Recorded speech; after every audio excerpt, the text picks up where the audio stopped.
বাংলাদেশ দলের দায়িত্ব নিয়ে ছড়ি ঘোরানো শুরু কোচ চন্ডিকা হাথুরুসিংহের। এক এক করে বাদ পড়েন অনেকে, এর মধ্যে মোসাদ্দেক হোসেনও একজন। তবে বাদ পড়া নিয়ে আলাদাভাবে কোনো ব্যাখ্যা দেননি তিনি। কেবল বলে গেছেন পারফর্ম করে দলে ঢুকতে হবে। এবার সেই কাজটায় মন দিয়ে করছেন মোসাদ্দেক। ঢাকা প্রিমিয়ার লিগে ঝলক দেখিয়ে যেন হাথুরুর দুয়ারের কড়া নাড়ছেন তিনি। এই তো কদিন আগেও মোসাদ্দেকের অলরাউন্ড নৈপুণ্যে মোহামেডানকে ফের হারিয়ে শীর্ষে উঠল আবাহনী। যে ম্যাচের শেষ ওভারে ২০ রানের সমীকরণে প্রথম বলেই ছক্কা মারেন মুশফিক হোসেন, এক বল পরে অবশ্য তাকে ফিরিয়ে দেন মোসাদ্দেক হোসেন। ওভারে দিলেন কেবল ১১ রান। শেষ ওভারের মতো পুরো ম্যাচেই উজ্জ্বল আবাহনী লিমিটেড অধিনায়ক। তার অলরাউন্ড দুটিতে চিরপ্রতিদ্বন্দ্বী মোহামেডান স্পোর্টিং ক্লাবকে হারায় আবাহনী।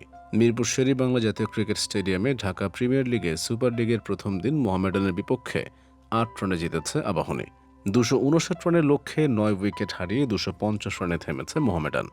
এই জয়ে ১২ ম্যাচে ২২ পয়েন্ট নিয়ে এককভাবে পয়েন্ট টেবিলের শীর্ষে উঠে গেছে প্রিমিয়ার লিগের সফল ক্লাবটি। সমান ম্যাচে ৬ জয়ে মোহামেডানের সংগ্রহ ১৩ পয়েন্ট।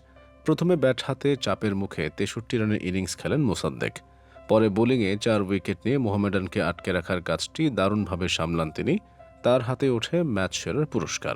এমন অনেক ম্যাচের নায়ক হয়েও জাতীয় দলের ডাক পান না মোসাদ্দেক। এর আগের বছর তো ঘরোয়া টুর্নামেন্টের সেরা রান সংগ্রাহক হয়েছিলেন। আবাহনীর বড় বড় নাম যারা তারা ছিলেন জাতীয় দলের ডিউটিতে, এমন সময় বাংলাদেশের ক্রিকেট ইতিহাসের অন্যতম সফল এই ক্রিকেট ক্লাবকে প্রায় একাই টানেন মোসাদ্দেক। সেবার ৫৪ গড়ে এবং ৯৪ স্ট্রাইক রেটে ৫৪২ রান করেন সৈকত। তবু কারো টনক নড়েনি। এ নিয়ে বাংলাদেশ জাতীয় দল নির্বাচন কমিটির সদস্য হাবিবুল বাশার সুমন বলেন, এখন এটা একটা মধুর সমস্যা। আপনি মোসাদ্দেক বলেন আর বিজয়, এখানে আমাদের পারফর্ম করছে এমন ক্রিকেটার আছেন যারা আফগানিস্তান সিরিজে ভালো করেছে, যারা দক্ষিণ আফ্রিকায় প্রথমবারের মতো সিরিজ জিতে এসেছে। কিন্তু যারা ঘরোয়া ক্রিকেটে ভালো করছে তাদের কি বিবেচনা রাখা হচ্ছে? এমন প্রশ্নের জবাবে হাবিবুল বাশার বলেছেন, বিবেচনায় না রাখার তো প্রশ্ন আসে না। এরা সবাই বিবেচনায় আছে। যখন কোনো সিরিজ সামনে আসে তখন আমরা ভাবি কাকে রাখা যায়। কিন্তু এখন তো ওয়ানডে ফরম্যাটে খুব একটা বদলের জায়গা নেই। দলে জায়গা পাওয়া নিয়ে মোসাদ্দেকের ধারণা আবার ভিন্ন।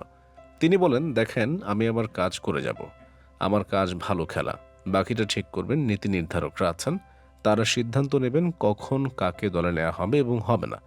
এদিকে ব্যাটিংয়ের পাশাপাশি বল হাতেও ইদানিং উজ্জ্বল মোসাদ্দেক। নিজেকে অকেশনাল বোলারও মনে করেন না তিনি।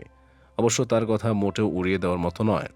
অনিয়মিত বোলার ঠিক নন মোসাদ্দেক, হাত ঘোরান তিনি নিয়মিতই। তবে বিশেষজ্ঞ বোলারও তো নন। তার কাছে মূলত ২-৩ ওভার রান আটকানোর আশা থাকে দলের। সেই তিনি বল হাতে বাংলাদেশের জয়ের নায়ক। দেশের হয়ে টি-টোয়েন্টিতে দ্বিতীয় সেরা বোলিং কীর্তি এখন তার। তাই তো এই অলরাউন্ডার বললেন, বল হাতে নিলে নিজেকে তিনি বিশেষজ্ঞ বোলারই মনে করেন।